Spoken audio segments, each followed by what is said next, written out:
გორის მუნიციპალიტეტის რამდენიმე საბავშვო ბაღში საღმძრდელო პროცესი შეჩერებულია. სოფელ ქვეშისა და მარანას სკოლამდელ საღმძრდელო დაწესებულებებში წყობრიდან არის გამოსული გათბობის სისტემა.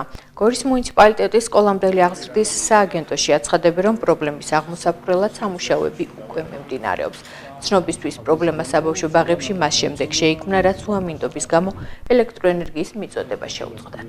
უამინდობის გამო რამდენიმე ბაღში შეწყდა ელექტროენერგიის და გაზმომარაგების მიწოდება, რამაც გამოიწვია გათბობის ქვაბებში წყლის გაყინვა და ამის გამო ორ ბაღში, მარანისა და ქვეშის ბაღში წყობრიდან გამოვიდა გათბობის ქვაბები.